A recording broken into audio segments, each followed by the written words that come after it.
Hello friends, मैं हिमांशु थापा एक बार फिर से आपका वेलकम करता हूं यूपीएससी वाला में। दोस्तों, हम लोग कर रहे हैं एनसीईआरटी की सीरीज और एनसीईआरटी का अब हमारा जो नेक्स्ट यूनिट है वो ओशनोग्राफी है। और ओशनोग्राफी में पहले आज हम लोग जो चैप्टर बात करने वाले हैं, जिस चैप्टर की, वो है वाटर। वाटर मतलब ओशियन का वाटर। तो आइए विदाउट वेस्टिंग टाइम अपनी जर्नी को स्टार्ट करते हैं। तो आइए अभी बात करते हैं हम लोग सबसे पहले किस चीज के बारे में। हम लोग ओशियन में बात करने वाले हैं हाइड्रोलॉजिकल साइकिल के बारे में। ठीक है, तो हम लोग सबसे पहले जो बात करेंगे वो हाइड्रोलॉजिकल साइकिल के बारे में बात करेंगे। ठीक है, हाइड्रोलॉजिकल साइकिल क्या है इसके बारे में समझते हैं।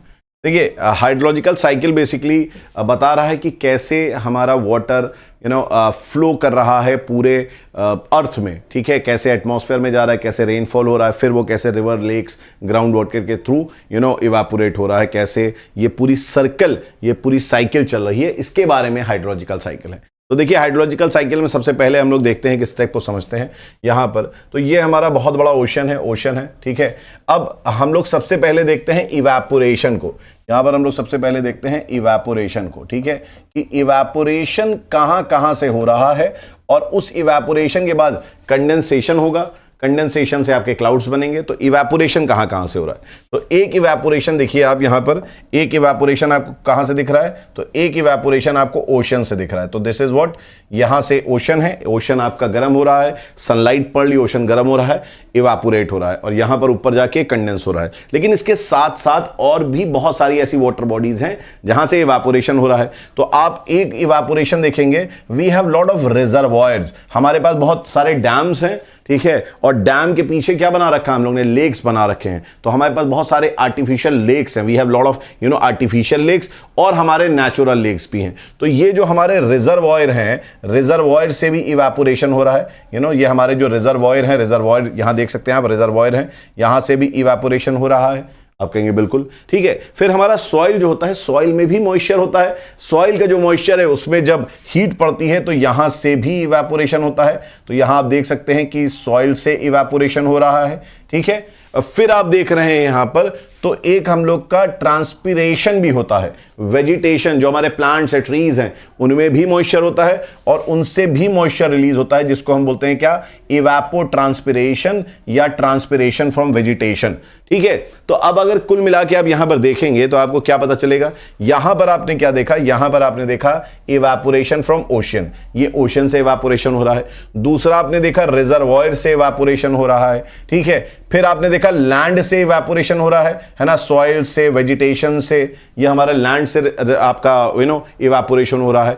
ठीक, फिर हमारा क्या है, वाटर सरफेस है, there are lot of your rivers, lakes, बड़ी बड़ी, वहां से भी इवेपोरेशन हो रहा है, वहां से भी इवेपोरेशन हो रहा है, तो यहां से भी इवेपोरेशन हो रहा है। और जब बारिश होती है, जब आपकी बारिश होती है, रेनफॉल जब होती है, रेनफॉल होती है, तो रेनफॉल नीचे आते आते गर्म हो जाती है, नीचे आते आते गर्म हो जाती है। तो सरफेस पे पहुंचने से पहले ही वापस ये क्या होती है, इवेपोरेट हो जाती है। तो यहां से भी हमको प्रेसिपिटेशन जो है ना, यहां से भी हमें इवेपोरेशन मिल रहा है। ठीक है, तो हमने देखा एक हमारे ओशन बॉडी से इवेपोरेशन हो रहा है, और हमने देखा एक हमारा जो है वो लैंड से इवेपोरेशन हो रहा है, और दूसरा हमने देखा एटमॉस्फेयर से ही इवेपोरेशन हो जा रहा है। मतलब बारिश आ रही है, रेनफॉल आ रही है, वो नीचे गिरने से पहले इवेपोरेट होकर वापस चली जा रही है। और ये सारे के सारे क्या हो रहे हैं, कंडेंसेशन कर रहे हैं। ये क्या कर रहे हैं, कंडेंसेशन कर रहे हैं, और कंडेंसेशन का रिजल्ट है हमारे पास क्या बन रहा है, हमें क्लाउड्स बन रहे हैं, क्लाउड्स बन रहे हैं, है ना। अब क्या हो रहा है, अब क्लाउड्स से एक आपका रेनफॉल जो है वो ओशन में हो जाएगा, प्रेसिपिटेशन इन ओशन, ओशन में ही आपका रेनफॉल हो जाएगा। एक तो हमें रेनफॉल यहां मिल जाएगा, प्रेसिपिटेशन यहां मिलेगा। दूसरा, ये इसमें से बहुत सारे ऐसे क्लाउड्स होंगे जो लैंड पे आ जाएंगे। कहां आ जाएंगे, लैंड पे आ जाएंगे, और फिर आपका लैंड में इस तरीके से आपके रेनफॉल होगी, है ना। अब जो हमारा ओशियन में जा रहा है रेनफॉल, वो तो डायरेक्ट ओशन पे पानी पहुंच जा रहा है, फिर यही पानी इवेपोरेट हो जाएगा। लेकिन लैंड में जब आपका, लैंड में यहां पर प्रेसिपिटेशन होता है तो कुछ आपके ग्लेशियर्स बन जाते हैं, स्नोफॉल होता है तो ग्लेशियर्स बन जाते हैं, फिर वो गर्मियों में ग्लेशियर्स मेल्ट होते हैं पहाड़ों से, और फिर वो रिवर का फॉर्म लेते हैं। ठीक है, और उनको हम क्या बोलते हैं, सरफेस रन ऑफ बोलते हैं। These are what, surface run off. ये आपका सरफेस रन ऑफ चलता है इस तरीके से। ठीक है, ये पानी बहते हुए जाता है, ये पानी बहते हुए जाता है और मिल जाता है कहां पर, ये पानी बहते हुए जाता है और इस तरीके से ओशन में मिल जाता है। है ना, रिवर्स रिवर्स जो होती हैं वो ओशन में मिल जाती हैं। लेकिन इसके अलावा और भी बहुत कुछ होता है। ये जब आपका बारिश होती है, ये जब बारिश होती है तो यहां पर जो सॉइल है, सॉइल, ठीक है, यहां से वाटर इनफिल्ट्रेट कर पाता है, पर्कुलेट कर पाता है, और पर्कुलेट करके अर्थ सरफेस के नीचे चला जाता है, अर्थ सरफेस के नीचे चला जाता है। और इस वाटर को हम बोलते हैं ग्राउंड वाटर। इस वाटर क्या बोलते हैं? ग्राउंड वाटर बोलते हैं। और ये ग्राउंड वाटर जो है, ग्राउंड वाटर हम लोग कंज्यूम करते हैं, है ना। लेकिन इस ग्राउंड वाटर का भी कुछ पार्ट होता है जो आपका ग्राउंड, अंडरग्राउंड ही नीचे निकल जाता है और ओशन में पहुंच जाता है। और इस तरीके से फिर से आपका ओशन वाटर जो है यहाँ, सॉरी, जो वाटर है वो ओशन में आपका फिर से पहुंच जाता है, ठीक है। तो ये जो प्रोसेस है ना, ये जो पूरा प्रोसेस चल रहा है इवापोरेशन का, कंडेंसेशन का, प्रेसिपिटेशन का, ठीक है, इसी को बोलते हैं हम व्हाट? हाइड्रोलॉजिकल साइकिल बोलते हैं, ठीक है। तो इसके बारे में देखिए कुछ हम लोगों ने दिया हुआ, वो पढ़ लेते हैं। तो क्या है, देखिए यहां पर एक आप राइटअप पढ़ लीजिए। The hydrological cycle is the circulation of water within Earth's hydrosphere in different forms, ठीक है, that is liquid, solid and gaseous phases, ठीक है। तो इवेपोरेट हो रहा है गैशियस पे, है ना, आपका सॉलिड जब वो आइस की तरह या स्नो की तरह गिर रहा है, एंड लिक्विड जब वो वाटर की तरह आपका फ्लो कर रहा है।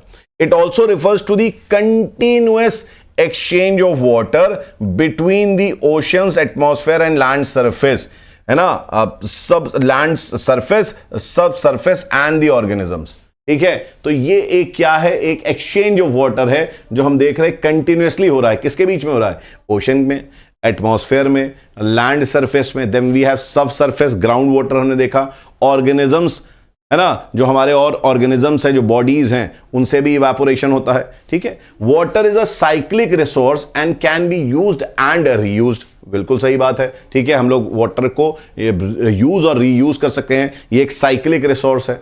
The hydrological cycle describes the movement of water on, in and above the earth, ठीक है। बात समझ में आ रहा है आपका? यहां पर ये बोल रहे हैं कि ये ऑन मतलब कि अर्थ सरफेस पर, जैसे रिवर्स बह रही हैं, ठीक है, मूवमेंट ऑफ वाटर हो रहा है ऑन दी सरफेस, सरफेस पे हो रहा है ना, इन दी सरफेस, यू नो, जो हमारे लेक्स हैं, जो हमारे ग्राउंड वाटर्स हैं, उनमें हो रहा है, and above the earth, above the earth surface, that is atmosphere में जो मूवमेंट हो रहा है क्लाउड्स के थ्रू, क्लाउड इधर उधर जा रहे हैं, that is what? Movement of water only, ठीक है। About 71% of the planetary water, ठीक है, जो हमारे प्लैनेट में वाटर है, about 71% of the planetary water is found in the ocean, ठीक है। मतलब हमारा जितना भी जो आप अर्थ में पानी देख रहे हैं उसमें 71% पानी कहां से आ रहा है? ओशन से आ रहा है। And the remaining is held as fresh water, ठीक है। बाकी जो आपका बचा हुआ 29% है approximately,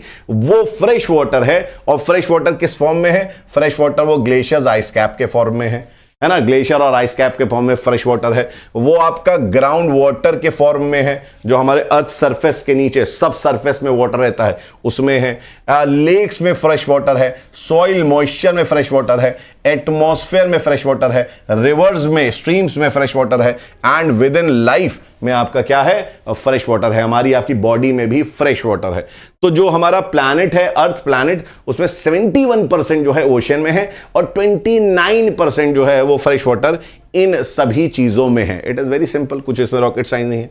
nearly 59% of the water that falls on land returns to the atmosphere through evaporation from over the ocean as well as from other places. तो ये कह रहे हैं भाई साहब कि जो हमारा 59% ऑफ द वाटर जो लैंड पे गिरता है एज प्रेसिपिटेशन, वो वापस इवापोरेट हो जाता है, ठीक है। 59% जो मतलब जो 100 अगर परसेंट गिर रहा है, सोचिए 100% जो पानी गिर रहा है उसमें 100% में अप्रोक्सीमेटली 59% वापस फिर से एटमॉस्फेयर में चला जाता है और कुछ पानी रुक जाता है, कुछ पानी रुक जाता है, ठीक है, वो धीरे धीरे करके जाता है। The remainder run off the surface and infiltrates into the ground as part of it becomes a glacier, ठीक है। तो यहां पर ये क्या बोल रहे हैं? ये कह रहे हैं कि जो बचा हुआ आपका 41% है, जो बचा हुआ 41% है, उसमें से कुछ तो ग्लेशियर्स बन के रुक जाते हैं, है ना, कुछ आपके सरफेस रन ऑफ, मतलब जो रिवर्स हैं बेसिकली, या सरफेस के ऊपर जो पानी बह रहा है उसकी तरीके से आपके रहती हैं, और कुछ जो हैं वो ग्राउंड वाटर चले जाते हैं। तो 41% जो है 41% आपका जो पानी वाटर गिर रहा है लैंड में, वो कहां चला जा रहा है? वो या तो सरफेस रिवर्स में चला जा रहा है, लेक्स में चला जा रहा है, सीप करके ग्राउंड वाटर बन जा रहा है, या वो जो है, या वो क्या कर रहा है, वो ग्लेशियर्स में आपका तब्दील हो जा रहा है, परिवर्तित हो जा रहा है, कन्वर्ट हो जा रहा है। ठीक है, तो ये हमारा क्या था? This is your hydrological cycle. अब हम लोग बेसिकली बात करने वाले हैं यहां पर किसके बारे में? हम लोग बात करने वाले हैं यहां पर जो हमारे ओशन फ्लोर है, ओशन फ्लोर में कौन कौन से रिलीफ फीचर्स हैं। तो यहां पर आप एक डायग्राम देख रहे हैं, हम लोग इसको सेपरेटली भी करेंगे, लेकिन यहां पर आप बेसिक चीजें जो हैं वो देख सकते हैं क्या है यहां पर। ठीक है, तो आप देखेंगे यहां से फ्रॉम दिस पॉइंट, ठीक है, इस पॉइंट से आपका जो है क्या स्टार्ट हो रहा है? इस पॉइंट से हमारा ओशन बॉटम रिलीफ स्टार्ट हो रहा है। ये देख रहे हैं यहां पर हमारा ओशन बॉटम रिलीफ स्टार्ट हो रहा है। तो सबसे पहले जो आप ये लाइन देख रहे हैं, ये लाइन देख रहे हैं, बहुत ही शैलो पार्ट है, ओशन का सबसे शैलो पार्ट है। इसको हम लोग बोलते हैं कॉन्टिनेंटल शेल्फ। ठीक है, ये हमारा ओशन का सबसे शैलो पार्ट है, इसको हम बोलते हैं कॉन्टिनेंटल शेल्फ। और यहां पर जो आपका एंगल होता है, ये देख रहे हो एंगल, जो सी वाटर के साथ एंगल बन रहा है, ये एंगल जो होता है it is around 1 to 3 degree. ठीक है, 1 से लेके 3 डिग्री के बीच में एंगल होता है। बहुत ही स्लोप इसका जो होता है बहुत ग्रेजुअल स्लोप होता है। उसके बाद आता है यहां पर एक शेल्फ ब्रेकर, एकदम से शेल्फ यहां से क्या होता है, नीचे बहुत तेजी से इस तरीके से चला जाता है। इसको हम बोलते हैं कॉन्टिनेंटल स्लोप। इसको हम क्या बोलते हैं? कॉन्टिनेंटल स्लोप बोलते हैं। और यहां पर जो है, यहां पर देयर इज सम राइज, है ना, इसको हम बोलते हैं कॉन्टिनेंटल राइज। क्या बोलते हैं? Continental rise. ये 3 लैंडफॉर्म है, ये तीनों landform, continental shelf, continental slope, continental rise, ये तीनों जो हैं it is a part of continent. यहां पर जो है, यहां पर जो रॉक्स मिल रहे हैं ये कॉन्टिनेंटल स्ट्रक्चर है। ये जो आप देख रहे हैं दिस पार्ट, ये जो आप पार्ट यहां तक देख रहे हैं, ठीक है, इस पार्ट में आप जो देख रहे हैं ये कॉन्टिनेंटल पार्ट है। ये कैसा पार्ट है? Continental part which is submerged under sea water. ठीक है, ये कॉन्टिनेंटल पार्ट है which is submerged under sea water. ठीक है, और उसके बाद आपका जो स्टार्ट होता है वो स्टार्ट होता है हमारा क्या? हमारा स्टार्ट होता है ओशन फ्लोर, जो जहां पर जो बेसॉल्ट से बना होता है। यहां से हमारी चालू होती है क्या? Ocean floor. ये सारा पूरा क्या है? ओशन फ्लोर है। और ये ओशन फ्लोर जो है देख रहे हैं आप, ये जो ओशन फ्लोर देख रहे हैं ये किससे बना हुआ है? ये बेसॉल्ट रॉक से बना हुआ है। याद रखिएगा किस रॉक से बना हुआ है? बेसॉल्ट रॉक से ज्यादातर बना होता है, ज्यादातर। ठीक है, और ये वाले जो देख रहे हैं आप, ये वाले पोर्शन, ये कॉन्टिनेंटल पार्ट है। और कॉन्टिनेंटल पार्ट होने की वजह से ये किससे बने होंगे? ग्रेनाइट से ज्यादा बने होंगे। यहां पर कौन से रॉक्स मिलेंगे? ग्रेनाइट रॉक्स आपको ज्यादा मिलेंगे। ठीक है, इसके बाद हम लोग देखते हैं यहां पर हम लोग देखते हैं तो वी हैव वॉल्केनिक आइलैंड्स। हमारे पास क्या होता है? हमारे पास इस तरीके से सी माउंट होते हैं। ये देख रहे हो, ये जो बना हुआ है दिस इज सी माउंट। ये वॉल्केनोज है बेसिकली, जो ओशन के नीचे रहते हैं। ये वो वॉल्केनिक पीक्स हैं जो ओशन के नीचे रहते हैं। इनको हम बोलते हैं सी माउंट। इनको क्या बोलते हैं? सी माउंट बोलते हैं। जब ये सी माउंट इरोड हो जाता है तो इस तरीके से फ्लैट हो जाता है, ऊपर से इस तरीके से फ्लैट हो जाता है, और इनको हम बोलते हैं गुयॉट। ये फ्लैट हो जाता है, ये कहलाते हैं क्या? गुयॉट कहलाते हैं। कभी कभी ओशन जो वॉल्केनिक पीक है वो इतने धीरे धीरे इरप्ट होते होते इतने ऊपर आ जाते हैं कि ये आपके बन जाते हैं क्या? वॉल्केनिक आइलैंड बन जाते हैं। ये क्या बन जाते हैं? These becomes volcanic island. ठीक है, फिर याद करिए हम लोग ने पढ़ा था, हम लोग ने सी फ्लोर स्प्रेडिंग थ्योरी पढ़ा था, हम लोग ने डाइवर्जेंस पढ़ा था। डाइवर्जेंस की वजह से क्या बन रहे थे? डाइवर्जेंस की वजह से रिजेस बन रहे थे, रिजेस। ठीक है, तो ये क्या है? These are ridges. ये जो देख रहे हैं आप मिड ओशियानिक रिजेस हैं। यहां पर डाइवर्जेंस हो रही है इस तरीके से, यहां पर डाइवर्जेंस हो रहा है, यहां पर डाइवर्जेंस हो रहा है। ये डाइवर्ज कर रही है, प्लेट्स एक दूसरे से दूर जा रही हैं। हमने पढ़ा था प्लेट्स एक दूसरे से दूर जा रही हैं, है ना। और एक हमने पढ़ा था क्या? कि प्लेट्स नीचे जाती हैं, प्लेट्स नीचे जाती हैं, और यहां पर क्या बनता है? यहां पर ओशन में इस तरीके से ट्रेंच बनता है। क्या बनता है? ट्रेंच। तो ये जो लाइन देख रहे हैं आप, ये लाइन जो देख रहे हैं, ये सबडक्शन जोन है। ये कौन सा जोन है? सबडक्शन जोन है। प्लेट नीचे जा रही है, यहां ओशियानिक प्लेट क्या हो रहा है? नीचे जा रही है, तो ये सबडक्शन जोन है। ठीक है, इनको हम क्या बोलते हैं? इनको हम बोलते हैं ट्रेंच। इनको क्या बोलते हैं? ट्रेंच बोलते हैं। तो चलिए इन्हीं को एक एक करके हम लोग समझ लेते हैं कि क्या इनके बेसिक फीचर्स हैं। तो सबसे पहले हम लोग करने वाले हैं कॉन्टिनेंटल शेल्फ, ठीक है। तो देखिए continental shelf, as I speak you draw along with me. यहां पर हम लोग इस तरीके से देखते हैं जब, ठीक है, हम लोग इस तरीके से देखते हैं कि ये हमारा, दिस इज योर कोस्ट, है ना, ये हमारा कोस्ट है, this is your sea level, ये क्या है, ये सी लेवल है हमारा, ठीक है। अब यहां पर आप देखिए, यहां पर ये जो पार्ट है, ठीक है, ये एक्सटेंडेड पार्ट ऑफ क्या है, कॉन्टिनेंट है, ठीक है। तो कॉन्टिनेंटल शेल्फ्स जो होते हैं, कॉन्टिनेंटल शेल्फ जो होते हैं, ये क्या होते हैं, तो आप कहेंगे सर ये एक्सटेंडेड पार्ट्स ऑफ कॉन्टिनेंट्स, ठीक है, इनको क्या बोलते हैं, एक्सटेंडेड पार्ट्स ऑफ कॉन्टिनेंट्स, ठीक है। इसीलिए कॉन्टिनेंटल मार्जिन का पार्ट है, ठीक। ये जो बने होते हैं, ये यहां से लेके यहां तक, ठीक है, ये जो बने होते हैं, they are basically granitic in nature, granitic in nature. ये कैसे होते हैं बेटा, ये ग्रेनाइटिक इन नेचर होते हैं, ठीक है। इनका जो एंगल है, स्लोप एंगल, ठीक है, याद रखिएगा, इनका जो स्लोप एंगल है, the slope angle is 1 degree और इवन लेस, कभी कभी it is 3 degree, but it is mostly 1 degree और इवन लेस, ठीक है। ये बहुत ही ग्रेजुअल स्लोप होता है, मतलब, ठीक है, ये क्या होता है, बहुत ही ग्रेजुअल स्लोप होता है, ये बहुत ही ग्रेजुअल स्लोप होता है। इसकी डेप्थ कितनी होती है, इसकी डेप्थ कितनी होती है, तो दिस इज अराउंड, इसकी डेप्थ जो होती है, दिस इज अराउंड 100 फैदम, ठीक है। ये आपका लगभग कितना होता है, ये आप कह सकते हैं अप्रोक्सीमेटली 200 मीटर्स होता है, अप्रोक्सीमेटली, इससे ज्यादा गहरा नहीं होता है। जहां पर ये टूटता है, जहां पर स्लोप एकदम से चेंज हो रहा है, बहुत स्टीप स्लोप हो रहा है, ठीक है, इसको हम बोलते हैं शेल्फ ब्रेकर, ठीक है, इसको क्या बोलते हैं, this is known as shelf breaker, इसको हम लोग बोलते हैं शेल्फ ब्रेकर। यहां पर ये टूट जा रहा है, ठीक है। अब आप इमेजिन करिए, यहां पर ये एरिया जो आप देख रहे हैं, ठीक है, इसमें बहुत सारे आपको क्या मिलेंगे, बहुत सारे आपको सेडिमेंट्स भी मिलेंगे।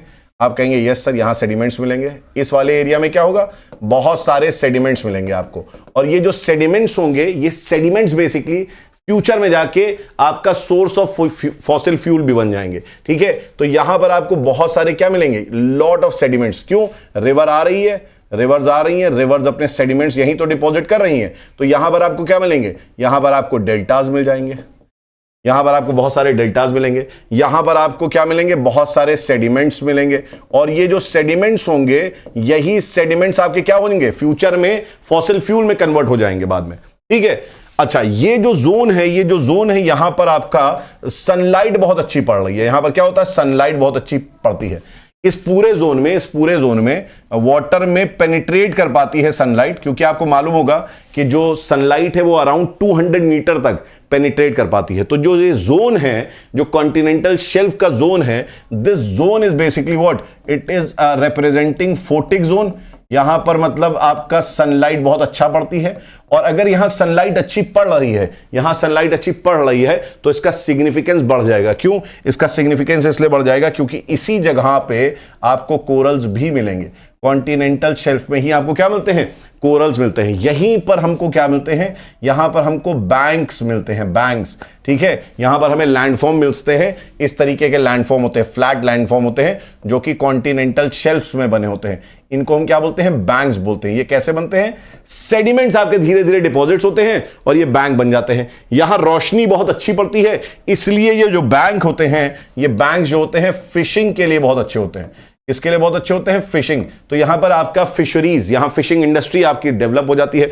जैसे आप एक एग्जांपल के तौर पे जानते होंगे, आपने नाम सुना होगा ग्रैंड बैंक का, अटलांटिक ओशन में ग्रैंड बैंक, ठीक है, ग्रैंड बैंक सुना है। कहां है ये ग्रैंड बैंक, ये ग्रैंड बैंक है near new फाउंडलैंड, near new फाउंडलैंड। New फाउंडलैंड island कहां पर है, न्यू फाउंडलैंड जो है कनाडा में है। न्यू फाउंडलैंड कहां बेटा, क्या आप कहेंगे सर कनाडा में है ग्रैंड बैंक। ऐसे ही आपने ब्रिटिश आइल्स के पास देखा होगा, ब्रिटिश आइल्स के पास we have Dogger bank. Dogger bank क्या है हमारा, यहां पर एक हमारा और बैंक है, डॉजर बैंक है, ठीक है। तो ये डॉजर बैंक आपको मिल जाता है, कहां पर है, this is near British Isles. ये कहां मिल रहा है, this is near British Isles. ये ब्रिटिश आइल्स के पास आपको डॉजर बैंक मिल रहा है। फिशरीज के लिए बहुत फेमस है। ये जो है continental shelf, it is also very very important, very very important, significant from the point of view of mangrove. Mangrove भी आपको यहीं मिलते हैं, मैनग्रोव फॉरेस्ट भी आपको कॉन्टिनेंटल शेल्फ में मिलते हैं, ठीक है। और यहां पर मैंने आपको बताया इसका सिग्निफिकेंस फॉसिल फ्यूल से भी रिलेटेड है। फॉसिल फ्यूल आपको मिलते हैं इसी कॉन्टिनेंटल शेल्फ में। जैसे एक एग्जाम्पल के तौर पे आपको बता रहा हूं, एक आपको एग्जाम्पल बता रहा हूं फॉसिल फ्यूल का। आपने नाम सुना होगा बॉम्बे हाई। बॉम्बे हाई जो है ये कहां पर है? अरेबियन सी में है। बॉम्बे हाई कहां पर है? जो हमारा बॉम्बे है, बॉम्बे से ऑफशोर है, अरेबियन सी के पास है, ठीक है। दिस इज इन अरेबियन सी। और यहां पर क्या है? इट इज फेमस फॉर आपका ऑयल एंड गैस। किसके लिए फेमस है ये? ऑयल एंड गैस के लिए फेमस है। This is famous for oil and gas. यहां पर ONGC भी है। तो कॉन्टिनेंटल शेल्फ बहुत सिग्निफिकेंट है, बहुत इंपॉर्टेंट होते हैं, ठीक है।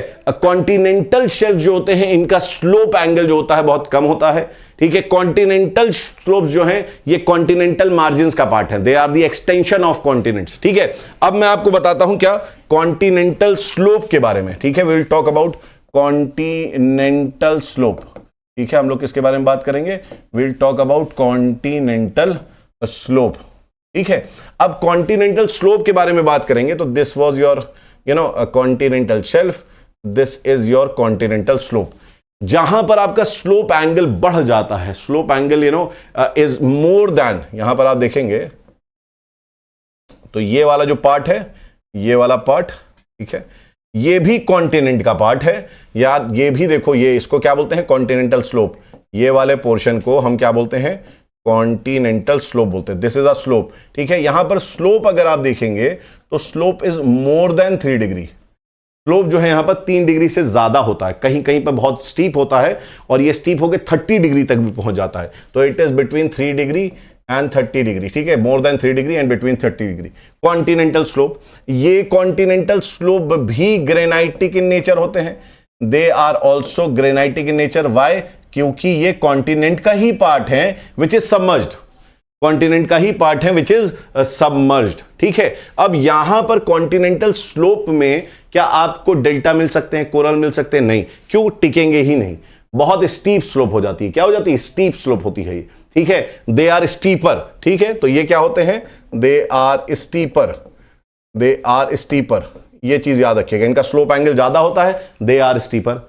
अब यहां पर एक कॉन्सेप्ट आता है सबमरीन कैनियन का, ठीक है। तो आइए थोड़ा सा इसको देखते हैं और समझते हैं कि ये कैसे होता है, ठीक है। We will just look at this. कि यहां पर this is suppose your continental shelf, this is your continental slope.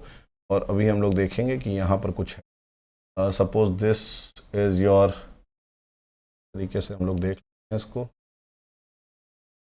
ठीक है।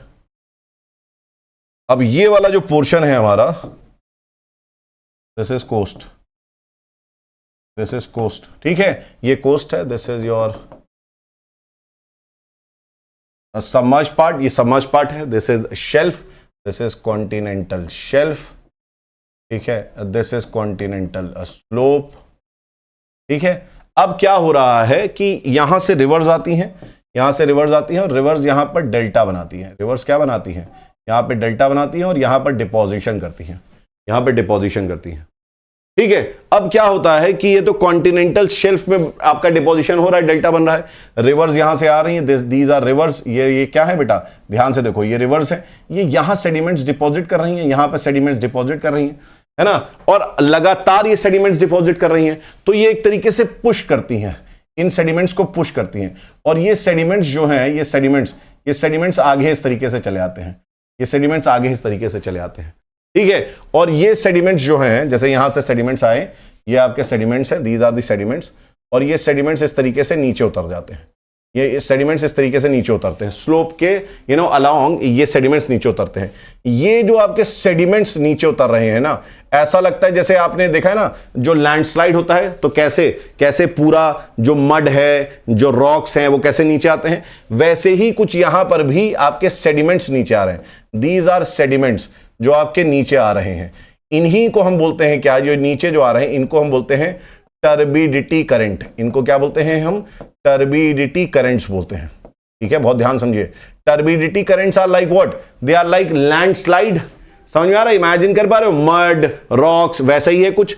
टर्बिडिटी करंट्स जो होते हैं दे आर लाइक लैंडस्लाइड्स, ठीक है, और ये नीचे बह रहे हैं।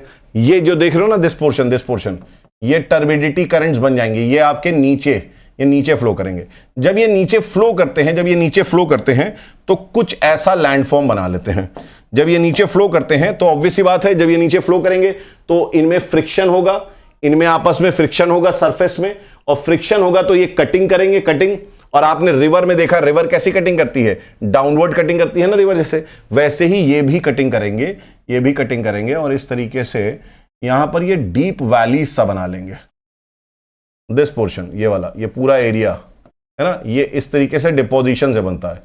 ये जो आ रहा है टर्बिडिटी करंट, इसके डिपोजिशन से बनता है। This is known as what? This is known as continental rise. इसी को हम क्या बोलते हैं? कॉन्टिनेंटल राइज बोलते हैं, ठीक है। अब याद रखिएगा, समझिएगा कि कॉन्टिनेंटल शेल्फ से लेके कॉन्टिनेंटल राइज जो है, ये अराउंड 18% इसका कंट्रीब्यूशन है। इनको मिला के अराउंड 18% ओशन फ्लोर का यही है, कॉन्टिनेंटल शेल्फ, स्लोप और राइज, यही है। और लेकिन ये सारे जो हैं इकट्ठा, ये क्या कहलाते हैं? These are known as continental margins. इनको हम क्या बोलते हैं एक साथ? कॉन्टिनेंटल मार्जिन्स, क्योंकि ये बेसिकली कॉन्टिनेंट है। ये क्या कहलाएंगे बेटा? ये कॉन्टिनेंटल मार्जिन्स कहलाएंगे। आप कहेंगे सर ये क्यों कॉन्टिनेंटल मार्जिन्स कहलाते हैं? क्योंकि बेटा ग्रेनाइट से बने हुए हैं। Continental margins are they are structurally क्या granitic in nature, but they are submerged under water. They are continental in nature, but they are submerged in ocean water. इनको हम बोलते हैं क्या? Continental margins. इसमें आता है कॉन्टिनेंटल शेल्फ, कॉन्टिनेंटल स्लोप और कॉन्टिनेंटल राइज आता है, ठीक है। ये चीज समझ लीजिएगा। अब यहां पर देखिए, आप एक फीचर आप देखिए, आप इनको हम बोलते हैं डीप सी प्लेन्स, ठीक है। ये कैसे फीचर्स होते हैं डीप सी प्लेन्स? तो ये हमारा हो गया स्लोप, राइज। अब ये जो फीचर है, ठीक है, दिस फीचर, ठीक, ये जो फीचर है, इनको हम बोलते हैं डीप सी प्लेन। अब इनकी हाइट समझिए, ये आपका स्टार्ट हो जाते हैं 3 किलोमीटर से लेके 6 किलोमीटर तक, ठीक है, 3 किलोमीटर से लेके 6 किलोमीटर तक। तो इनकी डेप्थ कितनी है? इनकी डेप्थ है 3 से लेके 6 किलोमीटर। कॉन्टिनेंटल जो स्लोप होता है, इसकी डेप्थ कितनी होती है? 100 से 200 मीटर्स से लेके 3 किलोमीटर तक कॉन्टिनेंटल स्लोप की डेप्थ होती है, ठीक है। फिर उसके बाद ये वाला जो एरिया है, ये एरिया क्या है? आपका डीप सी प्लेन है। इन्हीं को हम बोलते हैं क्या? एबिसल प्लेन भी बोलते हैं। These are known as what? Abyssal plains. इनको एबिसल प्लेन्स भी बोलते हैं, है ना। ये बेसिकली यहां पर भी एबिसल प्लेन जो होते हैं, this is also डेपोजिशनल in nature. ये डेपोजिशन से बने होते हैं, है ना। यहां पर मरीन सेडिमेंट्स होता है, ठीक है।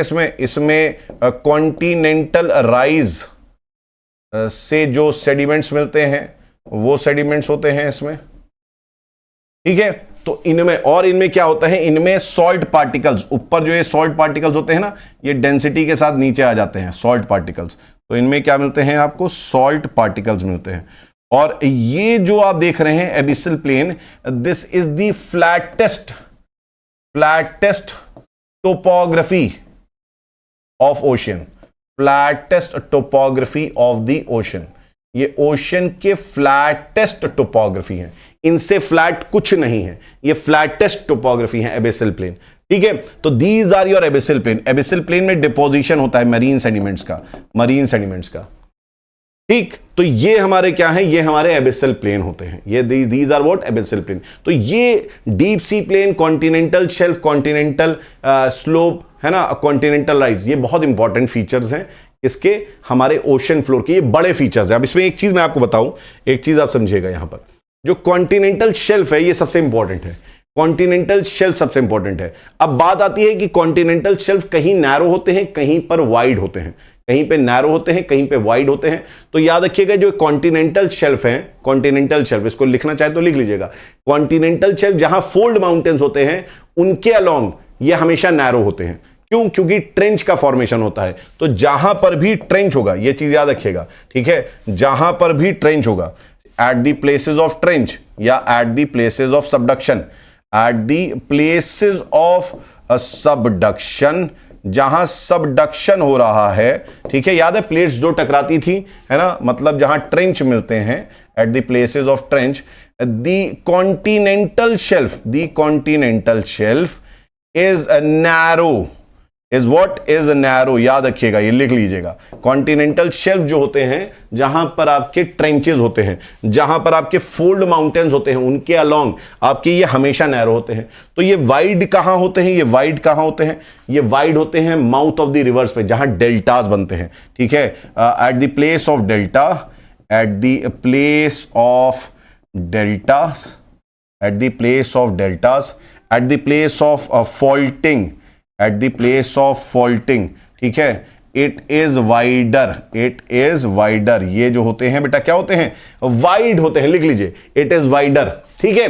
तो यहां पर ये समझिएगा, at the place of delta और फॉल्टिंग इट इज वाइडर, है ना। अगर आपसे पूछा जाए इंडियन, हमारे इंडिया के बारे में, कि इंडिया में कहां पे कैसा है आपका, तो मैं आपको थोड़ा सा इंडिया बता दे रहा हूं कि इंडिया में अगर आप देखेंगे, ठीक है, इंडिया के कोस्ट को अगर आप देखेंगे, तो इंडिया के कोस्ट में बेटा ये चीज याद रखिएगा आप थोड़ा सा, ठीक है, ये याद रखिएगा, राइट, कि यहां पर इट इज वेरी ब्रॉड, ठीक है, इट इज वेरी ब्रॉड, ठीक। ये वाला जो है हमारा कॉन्टिनेंटल शेल्फ है जो सबमर्ज्ड है, ये वाला पार्ट जो है ये कॉन्टिनेंटल शेल्फ है जो सबमर्ज्ड है, ठीक है, और ये बहुत वाइड है, it is very wide, where Maharashtra और गुजरात के ऑफशोर में बहुत वाइड है। क्यों? क्योंकि यहां पर सबडक्शन हुआ था, यहां पर कुछ ऐसा था, हमारा जो इंडिया की हमारी जो प्लेट थी, आपको मैं बताऊं थोड़ी सी यहां पर बात, ठीक है, जैसे हमारा सपोज इंडिया का जो इंडिया का ये था, इंडिया की चौड़ाई थी, जो विड्थ थी बहुत ज्यादा थी, ठीक है, इस तरीके से यू हैड दिस सी, और इंडिया बहुत ज्यादा इस तरीके से चौड़ा था, दिस इज योर अरेबियन सी, ऐसे मान लो। लेकिन इंडिया में इस तरीके से इसमें क्रैक्स डेवलप हुए, यहां पर क्रैक डेवलप हुए बिकॉज ऑफ वेरियस रीजंस, और फिर ये वाला पार्ट जो है ना, ये वाला पार्ट नीचे चला गया। तो इंडिया अभी कैसा दिख रहा है हमको? इंडिया अभी हमको ऐसा दिख रहा है, और ये वाला पार्ट जो है, ये वाला पार्ट क्या हुआ है? ये वाला पार्ट नीचे चला गया, ये वाला पार्ट क्या हुआ है? नीचे चला गया है, ठीक है, ये वाला पार्ट नीचे चला गया। तो ऑलरेडी यहां पर कॉन्टिनेंटल शेल्फ होता था पहले, ऑलरेडी कॉन्टिनेंटल शेल्फ होता था, अब कॉन्टिनेंटल शेल्फ और चौड़ा हो गया है। अब बताओ मुझे यहां पर, इफ यू टेल मी, ठीक है, ये पहले हमारा कॉन्टिनेंटल शेल्फ ये था, इतना हमारा था कॉन्टिनेंटल शेल्फ, इतना हमारा क्या था बेटा? कॉन्टिनेंटल शेल्फ था, ठीक है। अब क्या हो रहा है? अब भाई साहब ये वाला पोर्शन भी नीचे चला गया, तो ये वाला अब कॉन्टिनेंटल शेल्फ कितना चौड़ा हो गया? देखो, अब यहां तक हो गया कॉन्टिनेंटल शेल्फ एक्स्ट्रा, ये वाला पोर्शन आपको कॉन्टिनेंटल शेल्फ में एक्स्ट्रा मिल गया कि नहीं मिल गया? कॉन्टिनेंटल शेल्फ हमारे यहां चौड़े हो गए, तो इसीलिए ये वाला पार्ट पहले ऊपर था, ये पार्ट नीचे चला गया है, और इसी पार्ट में यहां पर you have what? Bombay high.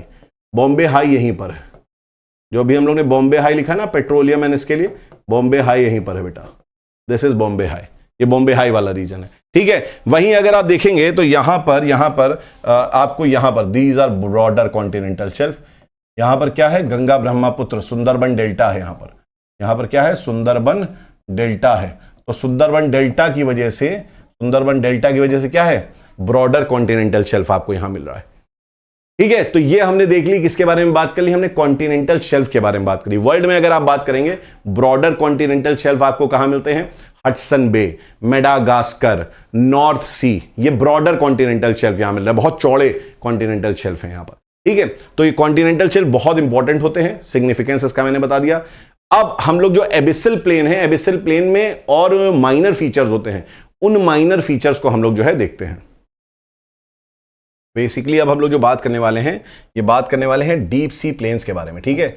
Deep sea planes हमने आपको भी बताया, एबिसल प्लेन भी इसको बोलते हैं, ठीक है। ये जो है बहुत ही जेंटल स्लोपिंग बाउंड्रीज होती हैं, they have very gentle slopes, ठीक है। इनके बहुत जेंटल स्लोप्स होते हैं, मैंने आपको बताया ये फ्लैटेस्ट होते हैं, they are the flattest and smoothest region. बहुत छोटे छोटे क्ले के सेडिमेंट्स आपके हो गए, है ना, जो सिल्ट हो गया, वो आपको यहां पर मिलते हैं डीप सी प्लेन में। These are your deep sea plains, ये वाले जो प्लेन्स है ना, this is your deep sea plain, ये आपके डीप सी प्लेन्स है, ठीक है। इनकी डेप्थ मैंने आपको बता दिया 3 किलोमीटर से 6 किलोमीटर के बीच में होती है और यहां पर फाइन ग्रेन पार्टिकल्स आपको मिलते हैं।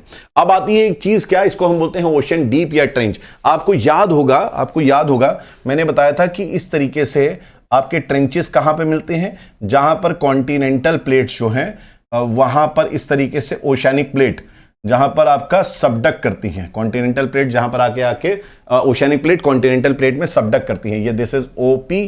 तो हमने देखा था कि CO कोलिजन में हमें क्या मिल रहे हैं, ट्रेंचेस मिल रहे हैं, राइट। ये क्या होते हैं, ये हमारे ट्रेंचेस होते हैं जिसमें प्लेट सबडक कर जाती है। और ये जो सबसे नीचे वाला पार्ट होता है इसको हम बोलते हैं डीप। ट्रेंच का जो सबसे डीपेस्ट पार्ट होता है उसको बोलते हैं ओशन डीप, ठीक है। तो ये बेसिकली क्या होते हैं, deepest part of the ocean होते हैं। ऑब्वियस सी बात है, अपने सराउंडिंग नेचर जो सराउंडिंग बाउंड्रीज है उससे ये लगभग 2 to 5 किलोमीटर डीप होते हैं, ठीक है। They are relatively steep side narrow basin, हमने इस तरीके से देखा था, ये बहुत स्टीप साइड नैरो बेसिन है, बहुत स्टीप साइड होती है ये, ठीक है। They are some 3 to 5 kilometre deeper than the surrounding oceans, ठीक है, अपने अगल बगल के एरिया से ज्यादा गहरे होते हैं, ठीक है। They occur at the basis of continental slopes along island arcs. तो देखिए एक आपका क्या हो गया, एक तो हो गया CO कोलिजन पे और एक हमने देखा था कि OO कोलिजन में भी बनता है। इस तरीके से याद है, OO कोलिजन, यहां पर हमारे वॉल्केनिक आर्क्स बनते हैं, यहां पर वॉल्केनोज बनते हैं और यहां पर we have trench, this is also trench. यहां पर क्या बन रहा है, दिस इज ट्रेंच। आपको याद होगा हम लोग ने ये करा है, टेक्टोनिक्स में करा है। अगर आपने टेक्टोनिक्स करा है तो आपको मालूम होगा ट्रेंच क्या होता है, किस तरीके से दिखता है, नीचे रहता है ये ओशन फ्लोर में, ठीक है।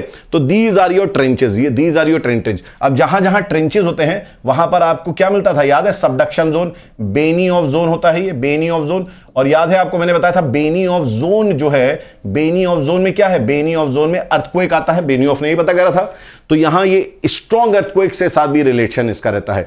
और जब OC कोलिजन होता है, ये OO कोलिजन होता है, OO not OC, OO collision होता है तो यहां वॉल्केनिक आर्क्स बनते हैं इधर, है ना। यहां पर भी वॉल्केनिक आर्क्स बनते हैं लेकिन ये कॉन्टिनेंट्स के ऊपर बनते हैं। तो जब भी ओशियानिक प्लेट नीचे सबडक करती है, ट्रेंच बनाती है, ठीक है। ओशियानिक प्लेट हमेशा क्या बनाती है, ट्रेंच, चाहे वो कॉन्टिनेंटल प्लेट के नीचे सबडक करे, चाहे वो ओशियानिक प्लेट के नीचे सबडक करे, ठीक है। तो ये बन रहे हैं आपके ट्रेंच, इनको बोलते हैं ओशन ट्रेंच या उनको बोलते हैं डीप, ठीक है। ये चीज हमारे समझ में आ गई बात आपके, राइट।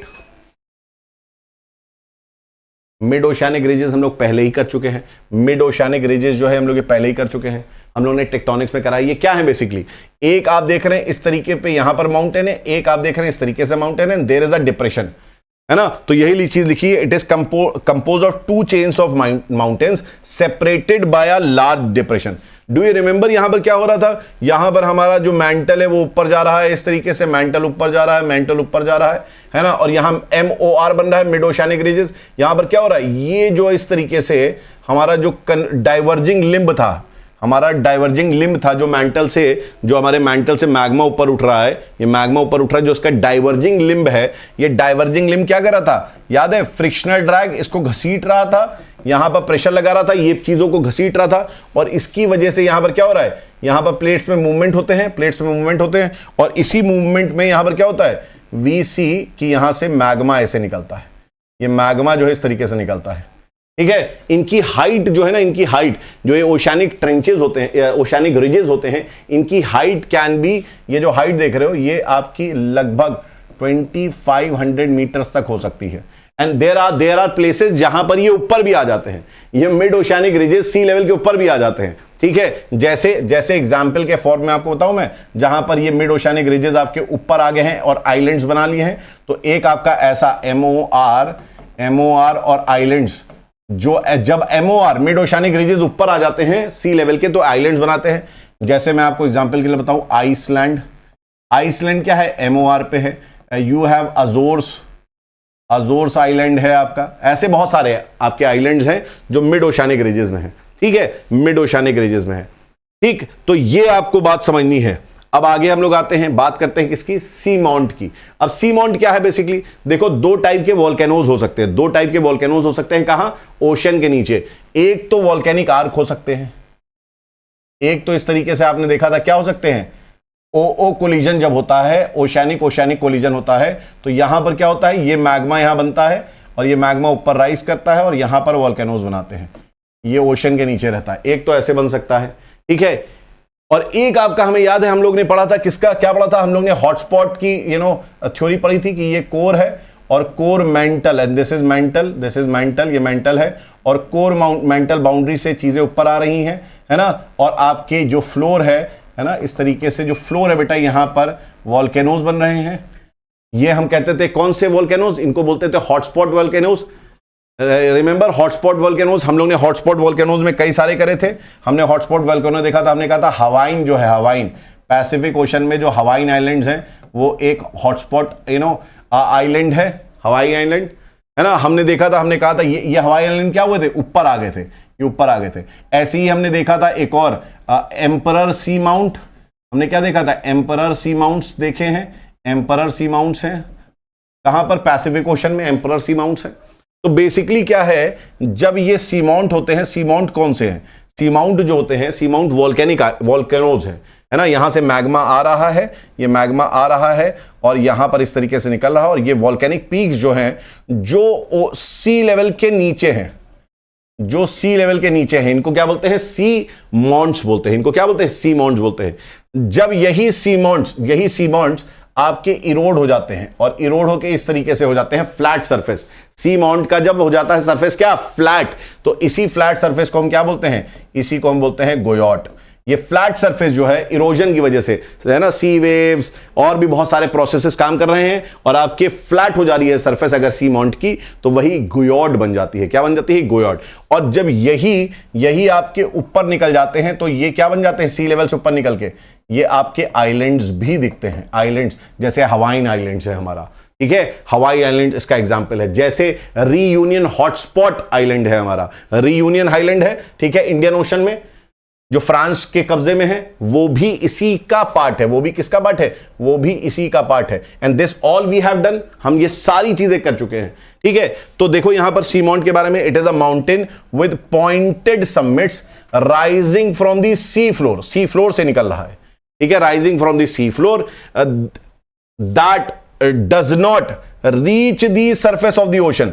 अगर वो सरफेस ऑफ द ओशन पहुंच गया, सरफेस ऑफ द ओशन पहुंच गया तो वो आइलैंड बन जाएगा। तो that does not reach the surface of the ocean, है ना। Sea mounts are always volcanic in origin, याद रखिएगा, they are always volcanic in erosion.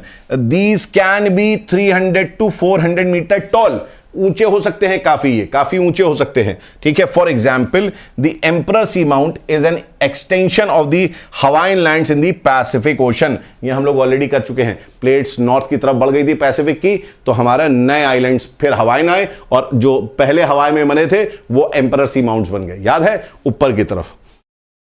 अब हम लोग अगर यहां देखें तो submarine canyons we have already discussed, मैंने बात कर ली है। गोयॉट के बारे में मैंने ऑलरेडी बात कर लिया, क्या कि it is a flat top sea mount, ठीक है। सी माउंट जब फ्लैट हो जाता है, they show evidence of gradual subsidence through stages to become flat top submerged mountains, ठीक है। तो बेसिकली क्या होते हैं, ये क्या हो रहे हैं, ये नीचे धीरे धीरे जाते हैं, सबमर्ज। ये पहले ऊपर आते हैं, जैसे आपने यहां पर देखा, देखिए यहां पर क्या देखा हम लोग ने, यहां पर ये ऊपर आए होंगे, इस तरीके से ये ऊपर होंगे, ठीक है। और फिर ये जो आपके माउंटेन्स हैं ये नीचे आने लगे, और जब ये नीचे आए तो ये इरोड होते चले गए, ये और नीचे आ गए और ये गोयॉट बन गए। सबसीडेंस हो रहा है यहां पर, ये क्या बन गए, गोयॉट बन गए, ठीक। तो ये हमारा क्या है, गोयॉट है। तो गोयॉट क्या सब दिखा रहा है, सबसीडेंस को बता रहा है, सबसीडेंस हो रहा है यहां पर।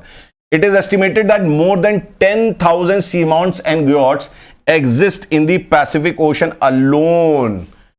पैसिफिक ओशन में बहुत सारे ऐसे आपके क्या हैं, ऐसे बहुत सारे आपके गोयॉट्स हैं, ठीक है।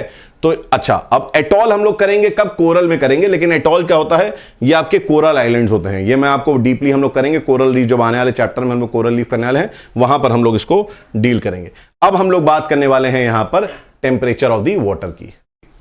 बेसिकली है क्या कि ये जो टेम्परेचर है ना ओशन का, ये वर्टिकली और हॉरिजॉन्टली वैरी बहुत करता है, ठीक है। वेरिएशंस हैं, मतलब आप देखेंगे अगर तो इक्वेटर पे अलग किस्म का टेम्परेचर होगा, सब ट्रॉपिक रीजन्स पे अलग किस्म का टेम्परेचर होगा, पोल्स पे अलग किस्म का टेम्परेचर होगा, बहुत वेरिएशन है हॉरिजॉन्टली, ठीक है। वहीं आप देखेंगे रेड सी का टेम्परेचर ज्यादा है, पर्शियन गल्फ का टेम्परेचर कम है, मेडिटेरेनियन का ज्यादा है, ब्लैक सी का कम है, ठीक। तो बहुत सारी चीजें हैं, जैसे हमारे जो आइबेरियन पेनिनसुला है स्पेन के पास, वहां पर क्या है, वहां पर हमारा टेम्परेचर कम है, राइट। तो अलग अलग जगह पे टेम्परेचर जो है वेरी करता है, और इसके वेरिएशन के पीछे कई सारे रीजंस हैं कि जो ये हॉरिजॉन्टल वेरिएशन है इसके कई सारे रीजंस हैं। और ये जो हॉरिजॉन्टल वेरिएशन के रीजन है, इसमें एक रीजन क्या है आपका, एक जो इंपॉर्टेंट चीज है that is what, that is your latitude. Latitude एक बहुत बड़ा इसका फैक्टर है। तो आइए इसको हम लोग देखते हैं क्या कहना चाह रहे हैं, ठीक है।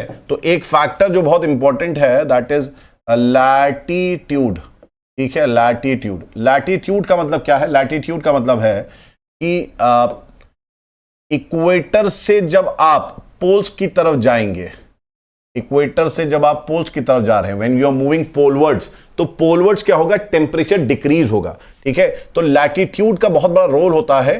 तो आप कह सकते हैं polewards the temperature of ocean water, temperature of ocean water reduces, ठीक है। Temperature of ocean water reduces. लेकिन यहां पर एक्सेप्शन है, यहां पर कुछ एक्सेप्शंस भी हैं, लैटिट्यूड में कुछ एक्सेप्शंस भी हैं। क्या एक्सेप्शन है, एक एक्सेप्शन है, एक्सेप्शन जो है, एक एक्सेप्शन कहां है, एक एक्सेप्शन इक्वेटर पे है, इक्वेटर पे। इक्वेटर क्या है आपका, इक्वेटर पे मैक्सिमम आपका टेम्परेचर होना चाहिए, बट ऐसा है नहीं, ठीक है। याद रखिएगा, equator the temperature at equator that is 0 degree, ठीक है, is not maximum। आप कहेंगे अच्छा सर ऐसा क्यों, ठीक है। तो आप याद करिए क्लाइमेटोलॉजी का चैप्टर, तो आपको मालूम होगा कि यहां पर इक्वेटर पे कन्वेक्शन होता है, यहां पर इक्वेटर पे क्या होता है, कन्वेक्शनल रेनफॉल होती है, और कन्वेक्शनल रेन जो होता है, ठीक है, वो टेम्परेचर को ठंडा कर देगा।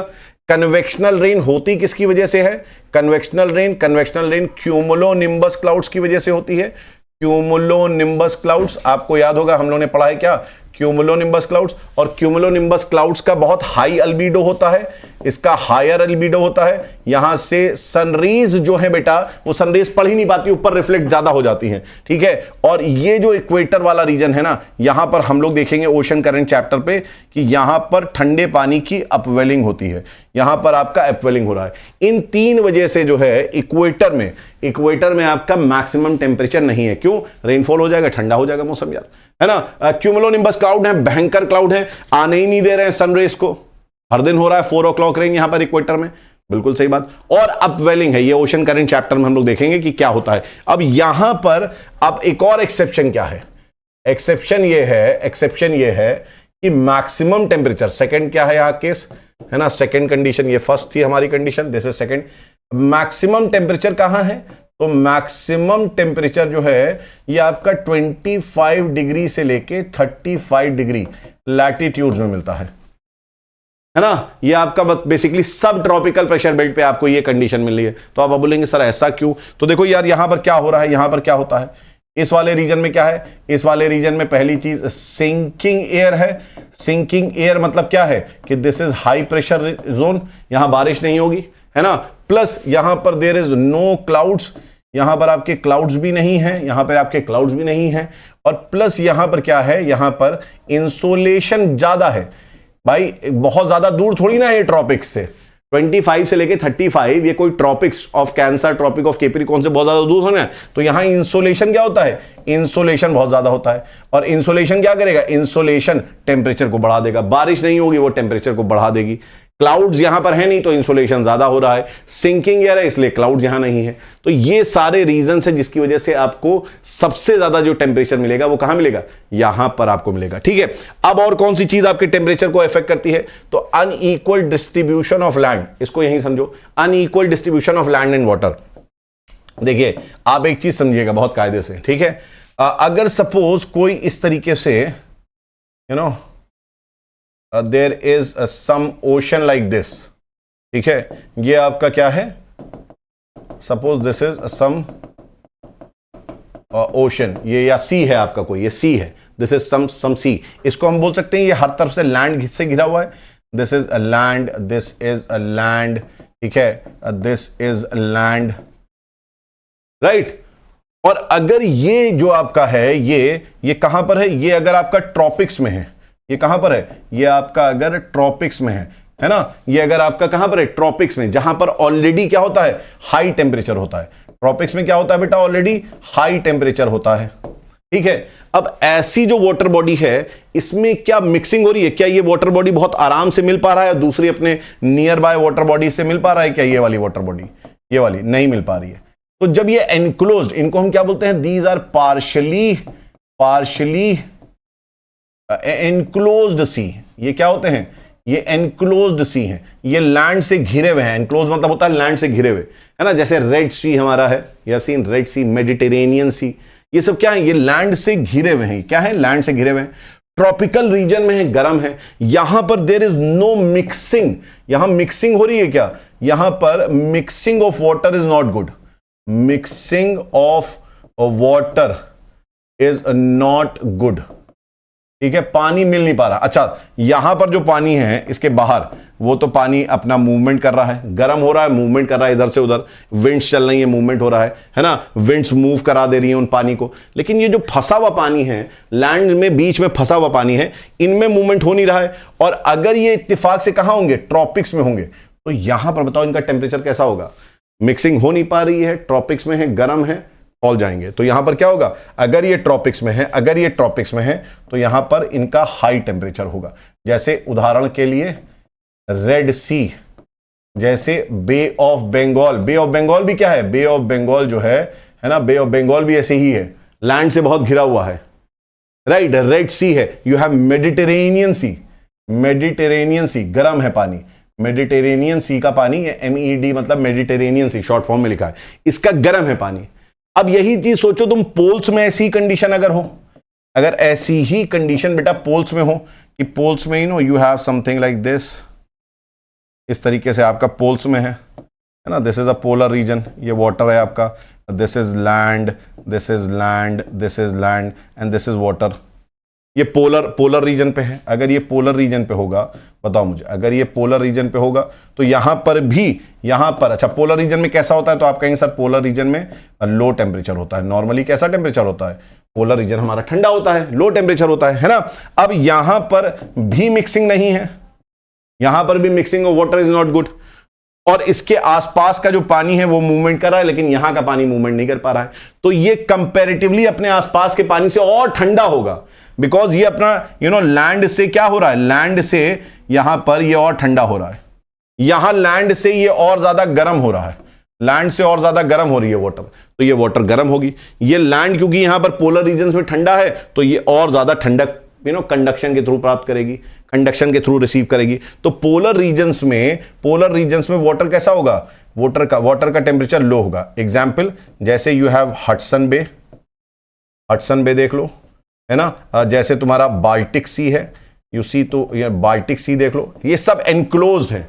तो लैंड और वाटर का डिस्ट्रीब्यूशन मैटर कर जाता है कि कैसा वहां पर टेम्परेचर होगा। तो हमारा जो हडसन है, बाल्टिक सी है, ये सब ठंडे हैं, ये सब ठंडे हैं। गर्म क्या है, मेडिटेरेनियन सी है, रेड सी है, ठीक है। फिर एक चीज होती है क्या, प्रिवेलिंग विंड, एक चीज होती है, कॉन्सेप्ट आता है प्रिवेलिंग विंड का। प्रिवेलिंग विंड क्या करेगी यार, प्रिवेलिंग विंड सरफेस वाटर को ड्रैग करती है कि नहीं करती है। अगर यहां सपोज इमेजिन करो, ठीक है, दिस इज योर कोस्ट, ये ऐसे आपका सी है, ये सी है, ठीक है, दिस इज कोस्ट, ये लैंड पोर्शन है, और विंड्स आपके ऐसे चल रही हैं, दिस इज द विंड ऐसे चल रही है। तो विंड अपने फ्रिक्शनल ड्रैग से क्या करेगी, जो ये वाटर है, सरफेस का वाटर, जो ये सरफेस वाटर है, this is what, surface water, इस सरफेस वाटर को इधर की तरफ खींचेगी कि नहीं खींचेगी, ड्रैग करेगी, बिकॉज ऑफ फ्रिक्शनल ड्रैग। यहां पर बिकॉज ऑफ फ्रिक्शनल ड्रैग ये क्या करेगी, ये वार्म सरफेस वाटर को यहां कलेक्ट कर देगी, तो इधर का पानी क्या हो जाएगा, गर्म हो जाएगा। और यहां पर जो है, यहां पर पानी कम है, तो यहां पर पानी भरने के लिए यहां पर पानी नीचे से आएगा, और यहां पर पानी अपवेलिंग जोन हो जाएगा। ये क्या हो जाएगा, अपवेलिंग जोन हो जाएगा, और अपवेलिंग की जगह पे क्या होता है, ठंडा पानी होता है, कोल्ड वाटर होता है। तो इस तरफ आपको पानी कैसा मिल जाएगा, कोल्ड मिल जाएगा, यहां कोल्ड वाटर होगा, अपवेलिंग जोन होगा। और इधर कैसा होगा पानी, इधर आपका वार्म वाटर होगा, तो जिधर आपकी, याद रखिएगा, जिधर विंड्स जाती हैं तो वो सरफेस के गर्म पानी को उस तरफ ले जाती हैं, ठीक है, सरफेस के गर्म पानी को उस तरफ ले जाती हैं, ठीक है। तो विंड्स का भी रोल है। अब एक बहुत इंपॉर्टेंट रोल है ओशियनिक करंट्स का, ओशन करंट्स का। इसको आइए देख लेते हैं। ओशन करंट्स का बहुत इंपॉर्टेंट रोल है, ठीक है। तो यहां पर हमारे पास ओशन करंट्स जो हैं, ओशियनिक करंट्स, बेटा समझिए बात को, यहां पर ओशियनिक करंट्स हैं, ठीक है। अब ओशियनिक करंट्स हमारे पास कितनी है? हमारे पास 2 ओशियनिक करंट्स है। एक होती है हमारी वार्म ओशियनिक करंट, ठीक है। कैसी होती है? वार्म करंट्स इनको बोलते हैं, वार्म ओशियनिक करंट्स। ये जो वार्म करंट्स होती हैं, ये जो वार्म करंट्स होती हैं, ये जहां पर भी जाएंगी वहां पर ये क्या कर देंगी? वार्मर वाटर से रिलेटेड होंगी। ये जहां भी जाएंगी वार्म करंट्स, वहां के पानी को गर्म कर देंगी, है ना। जैसे एग्जाम्पल के फॉर्म में देखिए, एग्जाम्पल के फॉर्म में यहां पर व्हाट वी हैव, इस तरीके से अगर आप देखेंगे, इस तरीके से अगर आप देखेंगे, दिस इज अफ्रीका, और यहां आप देखेंगे, ठीक है, तो this is your Norwegian water. यहां नॉर्वेजियन सी है, यहां पर कैसा सी है? यहां पर है दिस इज नॉर्वेजियन सी। ये कैसा है बेटा? सी, दिस इज नॉर्वेजियन सी, ठीक है। अब नॉर्वेजियन सी पोल्स के एकदम पास है, देखो किसके पास? एकदम पोल्स के पास है।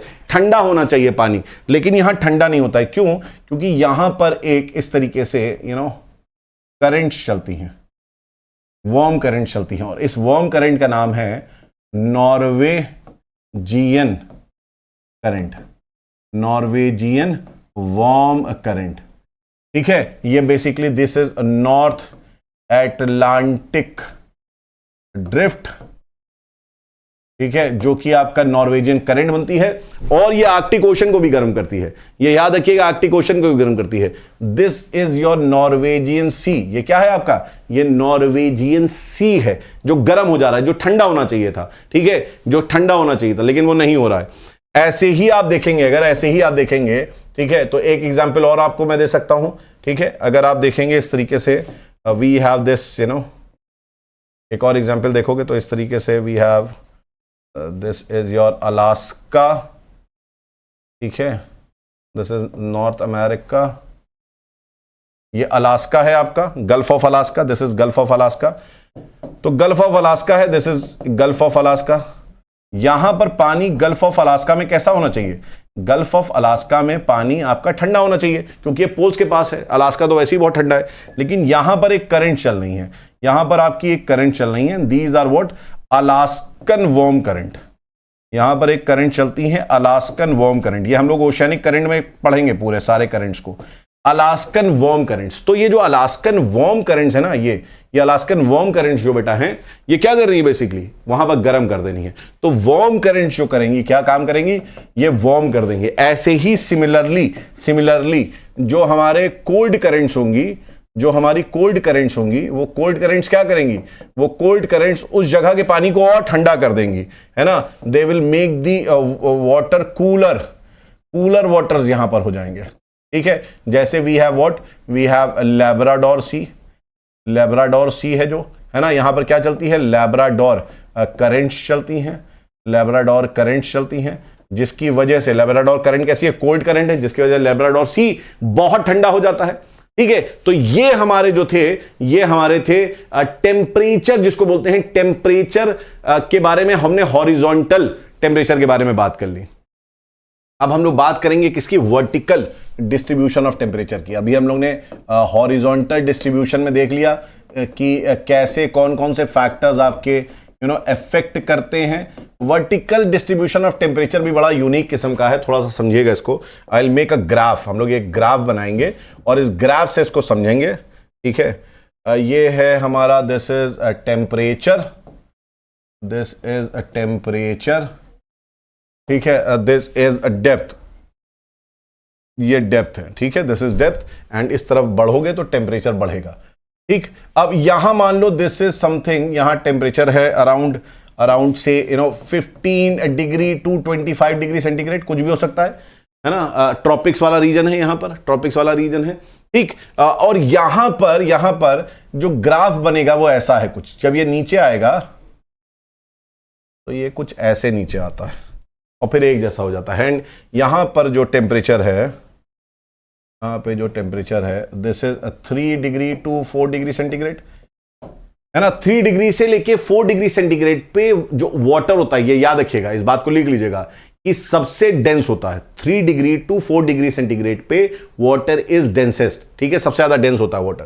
तो यहां पर हम देख रहे हैं, तो इस तरीके से हमारा क्या है, इस तरीके से हमें एक ग्राफ मिलता है, ठीक है। अब यहां पर क्या है, इसको अगर आप देखेंगे तो हम यहां से एक ये जो लेयर है, दिस जोन, ठीक है, जहां पर हम देख रहे हैं क्या, यहां से देख रहे हैं, यहां पर एक आपको स्टीप डिफरेंस यहां नजर आ रहा है, बहुत फास्ट आपको जो है टेम्परेचर में डिफरेंस नजर आ रहा है।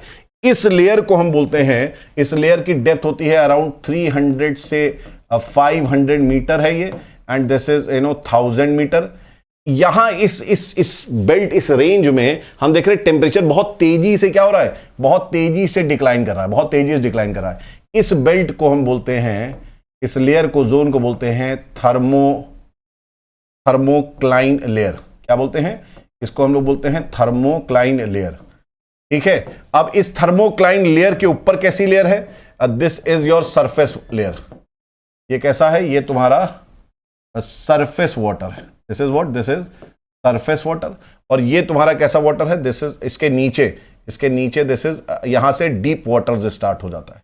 ये क्या है आपके, ये डीप वाटर स्टार्ट हो गए, ठीक है, दिस इज डीप वाटर, ठीक। तो ये हमारा जो है थर्मोक्लाइन लेयर, ये बेसिकली सरफेस वाटर को, डीप वाटर को क्या कर रहा है, सेपरेट कर रहा है। It separates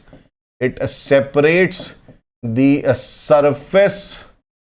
surface and deep waters, ठीक है, ये सरफेस और डीप वाटर्स को सेपरेट कर रहा है, ठीक है। और यहां पर जो आपका 3 से 4 डिग्री सेंटीग्रेड जहां पर जब आता है, तो यहां पर मैंने बताया आपको अभी कि वाटर मैक्सिमम डेंस हो जाता है, और ये डेंस करके it starts to sink, this is sinking starts, इस टेम्परेचर पे सिंकिंग स्टार्ट हो जाता है पानी का, डेंसेस्ट यहीं पर होता है, ठीक है। लेकिन ये जो है ना, ये graph, this graph is basically representing journal, this is general graph, ये जनरल ग्राफ है, जनरल ग्राफ, ठीक है, ये जनरल ग्राफ है आपका। एक ग्राफ आपका यहां पर हम लोग बनाएंगे, सपोज दिस इज पोल्स, ये क्या है, पोल्स है, और यहां पर 0 डिग्री सेंटीग्रेड है। पोल्स पे जो सरफेस वाटर होता है, पोल्स पे जो सरफेस वाटर होता है, सारी चीजें जो बोल रहा हूं उसको लिखते रहना। पोल्स पे जो सरफेस वाटर होता है उसका टेम्परेचर 0 डिग्री सेंटीग्रेड होता है, और वो इस तरीके से 3 से 4 डिग्री सेंटीग्रेड पे ये इस तरीके से नीचे आता है। इसका ग्राफ कुछ इस डिजाइन का होता है, इसका ग्राफ जो होता है वो कुछ इस तरीके से होता है। क्यों? क्योंकि यहां पर सरफेस टेम्परेचर पोल्स का 0 डिग्री है, ट बढ़ जाता है टेम्परेचर, याद रखिएगा, पोल्स में नीचे टेम्परेचर बढ़ जाता है। पोल्स में, this is pole, this is the graph representing poles, ये पोल्स का ग्राफ है, this is graph representing poles. Poles में टेम्परेचर नीचे आने पे बढ़ जाता है, पोल्स पे नीचे आने बढ़ जाता है, और जैसे ही 3 to 4 डिग्री सेंटीग्रेड पहुंचता है, डेंस हो जाता है, पानी नीचे आ जाता है। This is the vertical distribution, और फिर नीचे लगभग एक जैसा टेम्परेचर रहता है। मतलब डीप वाटर का टेम्परेचर जो है, डीप वाटर का टेम्परेचर आपका चेंज नहीं होता है, सरफेस वाटर चेंज होता है। सरफेस वाटर आपका सबसे गर्म कब होगा? तो समर्स में होगा। कौन से रीजन्स में होगा? ट्रॉपिकल रीजन्स में होगा सबसे गर्म। डीप वाटर वैसे ही रहेगा, है ना। तो जो समर्स में हो रहा है सबसे गर्म, और ट्रॉपिकल रीजन्स में सबसे गर्म हो रहा है, तो याद रखिएगा थर्मोक्लाइन जो लेयर है ये आपको सबसे अच्छी कहां मिलेगी? थर्मोक्लाइन लेयर आपको सबसे अच्छी ट्रॉपिकल रीजन्स में मिलेगी, क्योंकि वहां का सरफेस वाटर गर्म होता है और इधर नीचे आपका क्या होता है? ठंडा होता है। तो कॉन्ट्रास्ट होना जरूरी है। This is a zone of contrasting temperature, this is a zone of contrasting temperature. This is a zone of what? This is a zone of contrasting temperature. Then that is why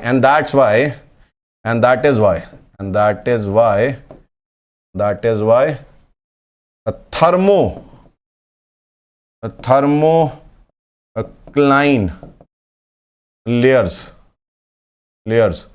are best developed in summers at tropical regions.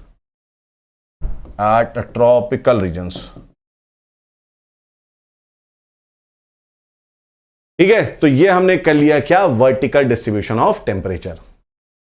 अब हम लोग बात करने जा रहे हैं दूसरे physical property के बारे में, एंड दैट इज सैलिनिटी। ठीक है, कि जो ओशन वाटर है उसकी सैलिनिटी कैसी होती है, कहीं ज्यादा होती है कहीं कम होती है। पहली चीज तो समझना सैलिनिटी होता क्या है। ठीक है, तो देखिए हर जो भी ओशन वाटर है ना, या जो भी वाटर है, every water has some salinity, है ना। फ्रेश वाटर में कम होती है सैलिनिटी, है ना।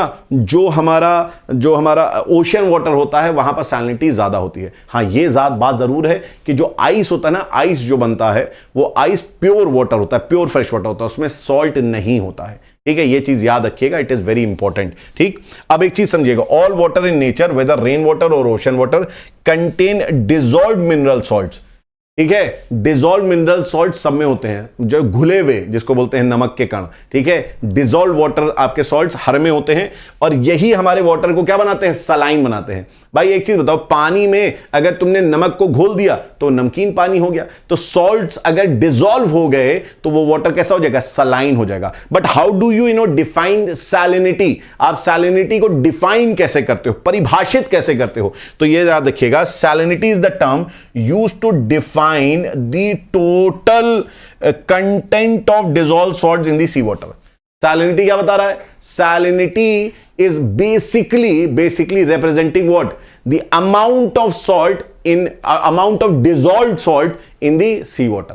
सी वाटर में जितना डिसॉल्व्ड सॉल्ट है उसको बता रहा है। अब यहां पर देखिए एक चीज समझिएगा आप, ठीक है, ये कैलकुलेट कैसे होता है, it is calculating, it is calculated as the amount of salt in gram. ठीक है, dissolved in 1 kg of sea water, है ना। 1 kg ऑफ सी वाटर में कितना, जैसे अगर सपोज मैं कह रहा हूं कि 35 ग्राम जो है सॉल्ट है 1 kg ऑफ वाटर में, 35 ग्राम सॉल्ट है 1 kg ऑफ वाटर में, इसका मतलब क्या हो गया, it is usually express as parts per 1000 ग्राम है ना, तो पार्ट्स पर 1000 में रिप्रेजेंट करते हैं। और 1000 कैसे लिखते हैं हम, 1000 पार्ट्स पर 1000 ऐसे, है ना। अच्छा, परसेंटेज मतलब क्या होता है, परसेंटेज मतलब होता है, सेंट मतलब होता है 100, तो पर सेंट मतलब क्या होता है, हम इसको ऐसे रिप्रेजेंट करते हैं, one is represented like this, और इसके 2 डंडे। लेकिन अगर आपके 1000 है तो आप एक डंडा बनाएंगे और यहां पर क्या करेंगे, 2 जीरो बनाएंगे, तो दिस इज पर पार्ट्स पर 1000, इसको हम क्या बोलते हैं, पार्ट्स पर 1000 या पीपीटी बोल देते हैं शॉर्ट फॉर्म में। ठीक है, तो अगर मैं कह रहा हूं कि किसी सी वाटर का 35 पार्ट्स पर 1000 सैलिनिटी है, अगर मैं ऐसे लिख रहा हूं पार्ट्स पर 1000, 2 नीचे मैंने यहां पर, परसेंटेज नहीं है ये, ठीक है, पार्ट्स पर 1000 अगर मैं लिख रहा हूं, इसका मतलब ये हुआ कि अगर 1 kg वाटर है तो 1 kg वाटर में 35 ग्राम सॉल्ट है, इसका मतलब ये हुआ 1 kg मतलब 1000 ग्राम, उसमें 35 ग्राम जो है वो क्या है, सॉल्ट है। ठीक, तो यहां पर याद रखिएगा कि सैलिनिटी जो है, salinity is a very important property of sea water, बहुत इंपॉर्टेंट होती है। ठीक है, the salinity of 24.7 parts per 1000 has been considered at the upper limit demarcating brackish water. ठीक है, जो सी वाटर होता है, सी वाटर आपका कहां पहुंचता है, सी वाटर आपका हमेशा 24.7 पार्ट्स पर 1000 से ऊपर होता है, उसको हम बोलते हैं सलाइन वाटर, उसको क्या बोलते हैं, सलाइन वाटर बोलते हैं। ठीक है, उसके नीचे जो पानी होता है ना, उसको हम बोलते हैं ब्रैकिश वाटर, जो उतना ज्यादा खारा नहीं होता है ना, उतना ज्यादा क्या होता है, उतना ज्यादा आपका सलाइन नहीं होता है। अब देखिए यहां पर एक चीज समझिएगा, जो ये ओशन की सैलिनिटी है ना, ये आपके अलग अलग जगह पे अलग अलग होती है। इनमें कौन से फैक्टर्स हैं जो इसको अफेक्ट करते हैं, तो देखिए सबसे पहले इवेपोरेशन एंड प्रेसिपिटेशन। भाई जहां पर ज्यादा इवेपोरेशन हो रहा है, जहां पर ज्यादा आपका इवेपोरेशन होगा, वहां पर बताइए सैलिनिटी ज्यादा होगी कि कम, तो जहां पर इवेपोरेशन ज्यादा होगा, ठीक है, तो याद रखिएगा इवेपोरेशन जहां पर ज्यादा होगा वहां सैलिनिटी भी ज्यादा होगी, क्योंकि सलाइन वाटर में सॉल्ट्स जो हैं, सॉल्ट्स तो नीचे ही रह जाएंगे और आपका इवेपोरेट क्या होगा, इवेपोरेट वाटर होगा, तो सैलिनिटी बढ़ेगी। जहां प्रेसिपिटेशन, जहां आपका बारिश ज्यादा होगी, बारिश हमेशा फ्रेश वाटर होता है ना, बारिश में सॉल्ट के पार्टिकल कम होते हैं, तो अगर प्रेसिपिटेशन कहीं ज्यादा होगी तो वहां पर आप बताइए मुझे सैलिनिटी कैसी होगी, वहां फ्रेश वाटर ज्यादा होगा तो इसलिए सैलिनिटी कम होगी, सिंपल सी बात है। ठीक है।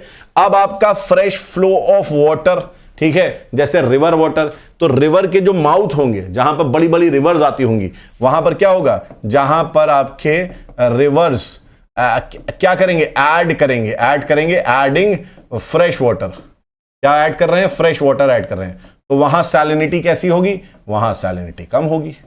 वहां सैलिनिटी कैसी होगी, वहां सैलिनिटी कम होगी आपकी, जहां फ्रेश वाटर ऐड होगा, ठीक है। तो अच्छा, दूसरी चीज, मेल्टिंग ऑफ आइस।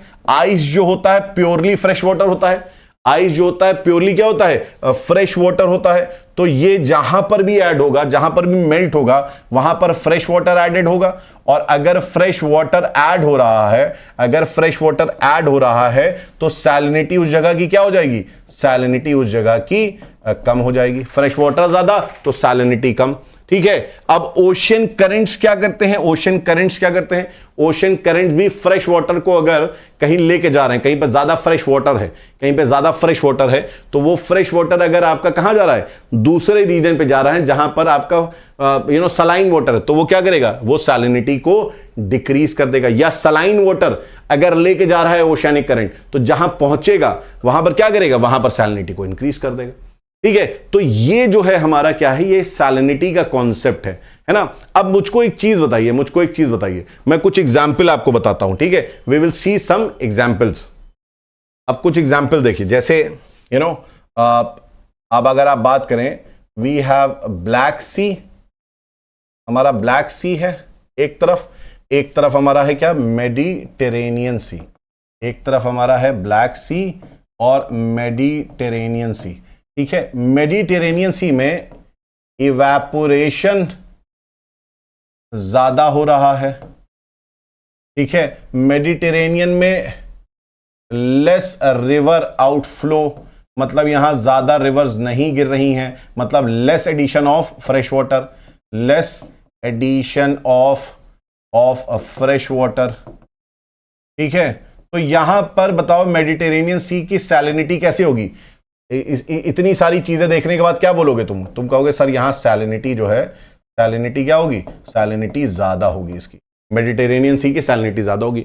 वहीं ब्लैक सी है, यार ये ब्लैक सी है ना, ब्लैक सी में एक रिवर है प्रुट, एक रिवर है बग, छोटी रिवर है दोनों हालांकि, फिर एक रिवर है नीस्टर, एक रिवर है नीपर, ठीक है, एक रिवर है डॉन, एक रिवर है डैन्यूब, ठीक है। ये इतनी बड़ी बड़ी रिवर्स जो हैं, ये सारी कहां गिर रही हैं, ये सारी ब्लैक सी में गिर रही हैं, ठीक है। अब बताओ एडिशन ऑफ फ्रेश वाटर यहां बहुत ज्यादा है, यहां बताओ addition of fresh water, addition of fresh water बहुत है। और अगर एडिशन ऑफ फ्रेश वाटर बहुत है यहां पर, तो यहां सैलिनिटी कैसी होगी, तो यहां सैलिनिटी आप याद रखिएगा किस तरीके की होगी, लो होगी। एक और कंपैरिजन मैं बता रहा हूं आपको, एक और कंपैरिजन, ठीक है। वी हैव रेड सी, हमारा रेड सी एक है, और हमारा है गल्फ ऑफ पर्शिया, या जिसको पर्शियन गल्फ बोलते हैं, गल्फ ऑफ पर्शिया या पर्शियन गल्फ।